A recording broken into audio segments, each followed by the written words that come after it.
പ്രിയങ്കരായ വടകരയിലെ ജനങ്ങൾ കഴിഞ്ഞ 3 വർഷക്കാലമായി ഒരു വലിയ സൗകര്യത്തിനു വേണ്ടി തങ്ങൾ അനുഭവിക്കുന്ന താൽക്കാലിക ബുദ്ധിമുട്ടുകൾ എന്ന് കരുതി ദേശീയപാതയുടെ പ്രശ്നങ്ങൾ കാണുകയും ദേശീയപാത എത്രയും പെട്ടെന്ന് പണി പൂർത്തീകരിച്ച് കാണുന്നതിന് വേണ്ടി പരമാവധി സഹിക്കുകയും പരമാവധി പൊറുക്കുകയും പരമാവധി കഷ്ടപ്പെടുകയും ഈ കാര്യങ്ങൾക്കെല്ലാം നിർമ്മാണ പ്രവർത്തനങ്ങൾക്ക് തടസ്സം വരാതിരിക്കാൻ വേണ്ടി അവരവരനുഭവിക്കുന്ന ബുദ്ധിമുട്ടുകൾ അത് സഹിച്ചിട്ട് എങ്ങനെയെങ്കിലും ഇതൊന്ന് പൂർത്തിയാക്കി കിട്ടണം എന്ന് മാത്രം ആഗ്രഹിച്ച, ചുരുക്കി പറഞ്ഞ കഴിഞ്ഞ 3 വർഷമായി ദുരിതം അനുഭവിച്ചു കൊണ്ടിരിക്കുന്ന വടകരയിലെ പ്രിയപ്പെട്ട ജനങ്ങൾ, വ്യാപാരികൾ, ഇവിടുത്തെ ബസ്സും മറ്റു വാഹനങ്ങളൊക്കെ ഓടിക്കുന്നവർ, അതിൻ്റെ ഉടമസ്ഥർ, ഏറ്റവും പ്രിയപ്പെട്ട മാധ്യമ പ്രവർത്തകർ, സഹോദരി സഹോദരന്മാരെ, സഹപ്രവർത്തകർ, ഞാൻ ആദ്യം ബഹുമാന്യരായ മാധ്യമ പ്രവർത്തകരുടെ സാന്നിധ്യത്തിന് നന്ദി പറയാൻ ആഗ്രഹിക്കുന്നു. നിങ്ങൾ വേറെ ഉദ്ദേശത്തിൽ വന്നതാണെങ്കിൽ പോലും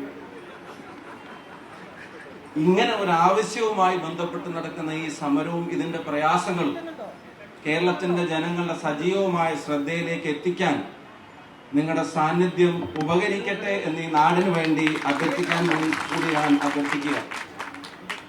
കാരണം വേറെ ഒന്നുമല്ല, ഇവിടെ എത്താൻ നിങ്ങൾ അനുഭവിച്ച പ്രയാസം എന്തോ അത് എല്ലാ ദിവസവും അനുഭവിച്ചു കൊണ്ടിരിക്കുന്നവരുടെ വേദനയാണ് ഇപ്പോൾ ഈ സമരത്തിലുള്ളത്. ഇത് നമ്മുടെ സമരത്തിന്റെ നോട്ടീസാണ്. ഇത് ഞാൻ വരുന്ന വഴിക്ക് നമ്മുടെ പ്രിയപ്പെട്ട മത്സ്യത്തൊഴിലാളികൾ സഹോദരന്മാർ ഒരു 407-ൽ പോകുന്നത് കണ്ടിട്ട് അവരെല്ലാരും കൂടെ ഇന്ന് കാര്യമായിട്ട് മീനൊന്നും കിട്ടിയിട്ടില്ല, അവർ തിരിച്ചു വരുന്ന കണ്ടപ്പോൾ അവരെ ഒന്ന് വണ്ടി നിർത്തി നോക്കിയപ്പോൾ കൈയൊക്കെ കാണിച്ചു ഉടനെ അവർ പറഞ്ഞു പോവാൻ വരട്ടെ എന്ന് പറഞ്ഞിട്ട് അവര് തന്നൊരു സാധനമാണ് ഇത്. ഇത് ഞാൻ ഇവിടെ വന്ന ശേഷം എനിക്ക് കിട്ടിയ ബസ് ഓപ്പറേറ്റേഴ്സിന്റെ നിവേദനമാണ്. സത്യം തുറന്നു പറഞ്ഞാൽ ഒരു ബോർഡ് വെച്ചിട്ട് MP എന്നുള്ള നിലയിൽ ഒരു ബോർഡ് വെച്ചിട്ട് ഇതിൽ കൂടെ പോകുമ്പോൾ ഈ ദുരിതങ്ങൾ അനുഭവിക്കുന്ന ജനങ്ങൾ, ഇപ്പൊ ഞാൻ വണ്ടി ഇങ്ങനെ മെല്ലെ മെല്ലെ പോകുമ്പോൾ ഒരു ഓട്ടോ ഡ്രൈവർ രണ്ടൊരു കുടുംബത്തെയും കൊണ്ട് പോവാ, ഗ്ലാസ് ഒന്നും ഇങ്ങനെ, അപ്പൊ ഞാൻ പറ്റുമ്പോഴൊക്കെ ഗ്ലാസ് താത്തിയിട്ട് ഓടുന്ന ഒരാൾ, അപ്പൊ ഞാൻ അത് വേഗം താത്തി. അപ്പൊ എന്നോട് ചോദിക്കുക, കൈകൊണ്ട് പറയേണ്ട കാര്യമില്ല, കണ്ടാൽ മനസ്സിലാവും ഈ അവസ്ഥ, ഇത് കണ്ടില്ലേ എന്ന് അവര് ചോദിക്കുക.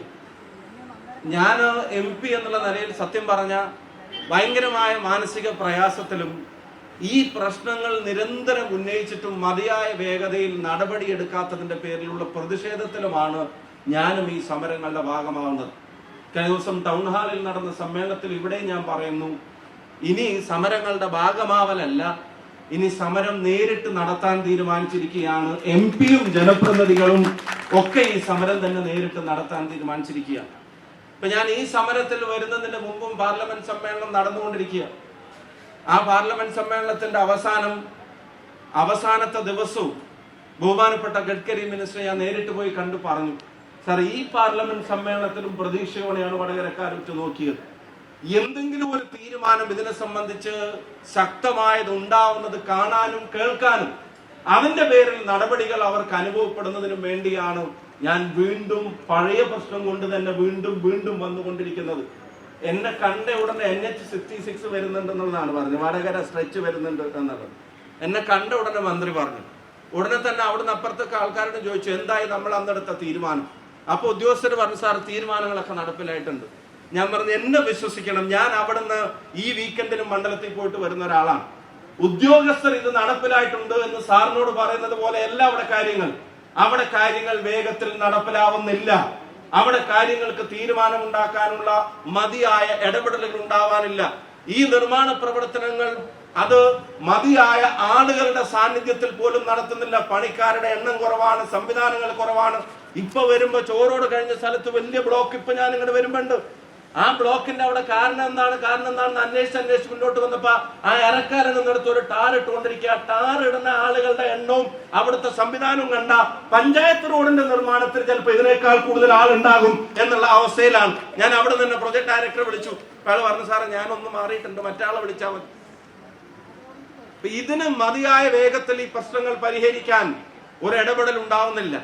ഇപ്പൊ കഴിഞ്ഞ ദിവസം മിനിസ്റ്റർ കണ്ടപ്പോഴും ഞാൻ പറഞ്ഞത്, ഇനി മേൽപ്പാലം കൂടുതൽ അവന്റെ പണി പെട്ടെന്ന് തീർക്കണം, താഴെത്തട്ടിൽ കൂടുതൽ അടിപ്പാത അനുവദിക്കണം തുടങ്ങിയ ആവശ്യങ്ങളൊക്കെ മാറ്റി വെച്ചിട്ട് ഞങ്ങൾ ഇപ്പൊ മുന്നോട്ട് വെക്കുന്ന ഒരു ആവശ്യം, ഈ ഓണം വരുന്നതിന് മുമ്പ് ആ സർവീസ് റോഡിലെ കുഴിയെങ്കിലും ഒന്ന് അടച്ചു തരണമെന്ന് ഈ നാടിന്റെ മന്ത്രിയോട്, വടകരയുടെ MP എന്നുള്ള നിലയിൽ നേരിട്ട് കണ്ട് അഭ്യർത്ഥിച്ചിട്ടാണ് വരുന്നത്. അപ്പൊ വീണ്ടും ആളുകളെ വിളിച്ചിട്ട് പറഞ്ഞു, ദിസ് ഇസ് വെരി ബാഡ്. മന്ത്രിയുടെ വാക്കുകൾ കടമെടുത്താൽ this is very bad. Despite of the representative raising this issue repeatedly, you can't ignore it. എന്നിട്ട് NHAയുടെ ഇവിടുത്തെ ചാർജുള്ള മെമ്പറെ വിളിച്ചിട്ട് പറഞ്ഞു ഓണം ഈസ് അപ്രോച്ചിങ്. അതിന്റെ മുമ്പ് കുഴിയടക്കം ഞാൻ പറഞ്ഞു, ഇല്ലെങ്കിൽ നാട്ടിൽ ഒരാളും അങ്ങോട്ടും ഇങ്ങോട്ടും പോകുന്ന കാര്യം പോലും പ്രയാസമായിരിക്കും. ഓണം ജനങ്ങൾ ബ്ലോക്കിലായി പോകും, ഓണം റോട്ടിലായി പോകും, ഓണം വീട്ടിലും ആയിരിക്കില്ല, ഓണം കുടുംബത്തിലും ആയിരിക്കില്ല, ഓണം തറവാട്ടിലും ആയിരിക്കില്ല, ഓണം എവിടെയായിരിക്കില്ല. ഈ ഗതിയാണ് കാര്യമെങ്കിൽ വടകരയിലെ ജനങ്ങളുടെ ഓണം കുഴിയിലും ബ്ലോക്കിലും റോട്ടിലും ദേശീയപാതയിൽ ഇറങ്ങുന്നവർ ആയി പോകും എന്നുള്ളത് അദ്ദേഹത്തിന്റെ മുമ്പിൽ പറഞ്ഞപ്പോ, ഓണത്തിന്റെ മുമ്പ് ഈ സർവീസ് റോഡിന്റെ മെച്ചപ്പെടുത്താനുള്ള നടപടികൾ ശക്തമായി ആരംഭിക്കണമെന്നുള്ള നിർദ്ദേശം എന്റെ മുമ്പിൽ നിന്ന് കൊടുക്കുന്നത് കണ്ടിട്ടാണ് അവിടെ ഞാൻ ഇങ്ങോട്ടേക്ക് വന്നത്. സത്യം പറഞ്ഞാൽ എന്നാൽ പോലും വലിയ പ്രതീക്ഷയൊന്നും ഇവരെ പറ്റിയില്ല. ഞാൻ MP എന്നുള്ള നിലയിൽ ഇത് ഉന്നയിക്കേണ്ടവരുടെ മുന്നിൽ ഉന്നയിക്കാത്തതിന്റെ ഒരു പ്രശ്നമില്ല. പാർലമെന്റിനകത്ത് നിങ്ങൾക്കറിയാൻ പാർലമെന്റ് സമ്മേളനം ഇപ്പോഴത്തെ നിലവിലെ സാഹചര്യങ്ങളിൽ സമ്മേളന ദിവസങ്ങൾ നടക്കുന്നില്ല. അപ്പൊ പിന്നെ മന്ത്രിമാരെ പോയി കാണും. പാർലമെന്റിൽ അകത്തുന്നയിക്കാത്ത പ്രശ്നമില്ല, പുറത്ത് കാണാത്ത പ്രശ്നമില്ല, മന്ത്രിയെ അഭിമുഖീകരിക്കാത്ത പ്രശ്നമില്ല, നിവേദനങ്ങൾ കൊടുക്കാത്ത പ്രശ്നമില്ല, ഇവിടുത്തെ ദൃശ്യങ്ങൾ കാണിക്കാത്ത പ്രശ്നമില്ല, ഇവിടുത്തെ ചിത്രങ്ങൾ കാണിക്കാത്ത പ്രശ്നമില്ല, ഇവിടെ തന്ന അപേക്ഷകളുടെ പ്രയാസങ്ങൾ അവരുമായിട്ട് കമ്മ്യൂണിക്കേറ്റ് ചെയ്യാത്ത പ്രശ്നമില്ല, യോഗങ്ങൾ വിളിക്കാനുള്ള നിർദ്ദേശങ്ങൾ കൊടുക്കാത്ത പ്രശ്നമില്ല. 2 തവണ മുഖ്യമന്ത്രി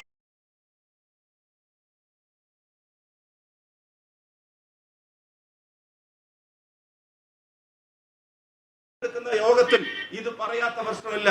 ഇവിടെ നിരവധി തവണ മിനിസ്റ്റർ തലത്തിൽ ഈ കാര്യങ്ങൾ ആലോചിക്കാത്ത പ്രശ്നമില്ല.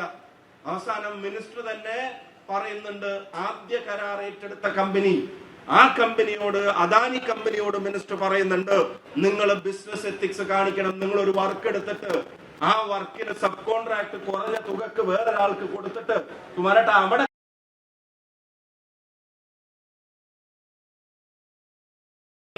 ഇവിടെ നിരവധി തവണ മിനിസ്റ്റർ തലത്തിൽ ഈ കാര്യങ്ങൾ ആലോചിക്കാത്ത പ്രശ്നമില്ല. അവസാനം മിനിസ്റ്റർ തന്നെ പറയുന്നുണ്ട്, ആദ്യ കരാർ ഏറ്റെടുത്ത കമ്പനി, ആ കമ്പനിയോട്, അദാനി കമ്പനിയോട് മിനിസ്റ്റർ പറയുന്നുണ്ട്, നിങ്ങൾ ബിസിനസ് എത്തിക്സ് കാണിക്കണം. നിങ്ങൾ ഒരു വർക്ക് എടുത്തിട്ട് ആ വർക്കിന് സബ് കോൺട്രാക്ട് കുറഞ്ഞ തുകക്ക് വേറൊരാൾക്ക്, ഇനി ഇത് ടെർമിനേറ്റ് ഇട്ടിട്ട് പോയിട്ട് ഇനി അടുത്ത വേറൊരുത്ത എപ്പോ വരികയെന്ന് പറഞ്ഞുകൂടാ. ഞാൻ ഇതിന്റെ നടത്തിയ വർക്കിന്റെ പൈസയെ സംബന്ധിച്ചുള്ള തർക്കങ്ങൾ നീളൂ, പുതിയ ആൾക്കാർ ഏറ്റെടുക്കാൻ മടിക്കോ, അവർ ഏറ്റെടുത്താൽ ഇതിന്റെ നിർമ്മാണ പ്രവർത്തനങ്ങൾ ആരംഭിക്കാൻ പിന്നെ മുന്നോട്ട് പോകാൻ കൂടുതൽ സമയമെടുക്കുമോ തുടങ്ങിയ ആശങ്കകളൊക്കെ ഒരു വശത്ത് ഇപ്പോഴും ഉണ്ട്. ഞാൻ യാഥാർത്ഥ്യങ്ങളെ മറച്ചു വെക്കാൻ ആഗ്രഹിക്കുന്നില്ല.